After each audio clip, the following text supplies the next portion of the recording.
ولسه مكمله معاكم بقى لم العيديه من ولادي، وجوزي طبعا لازم انفضه على الاخر. قال لي تعالوا اجيب لكم اكل من بره. قلت له لا، وعلى ايه؟ هات اللي انت هتدفعه بره وانا اجيب لك احلى منه. رحت لما منهم الفلوس وقالوا عايزين بيتزا المره دي، المره اللي فاتت كان نفسهم في الكريب.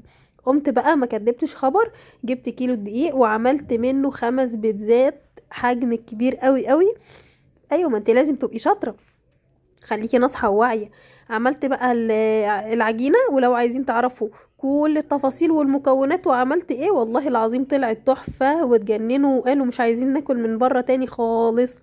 لو عايزين تعرفوا كل التفاصيل اكتبوا لي في الكومنتات، وانا اكيد هعمل لكم بالتفاصيل كل حاجة عملتها وكل تكة حطيتها والبهارات وكل حاجة، وطلعت العجينة ازاي هش زي المحلات واحلى كمان.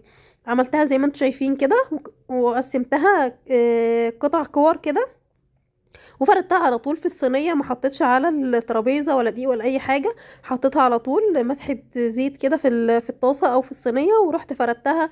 وما كانش عندي زيتون الصراحه، فاتصرفت وحطيت فلفل، وحطيت الصلصه زي ما انتم شايفينها. طبعا عملتها على نار الاول وتوابل، ولازم تحط لها كده مكونات جميله علشان تخلي ايه طعمها زي الفل وتحفه. ورحت دهنتها كده زي ما انتم شايفين، وحطيت الفراخ دي، كانت فراخ حطيتها، وكمان حطيت عليها الفلفل والجبنه الموتزاريلا، وكان طعمها زي الفل، وما كانتش متاثره بالزيتون ولا اي حاجه، بان انا ما كانش عندي الصراحه، وتصرفت وعملتها لهم زي كده، وطلعت جميله جميله جميله.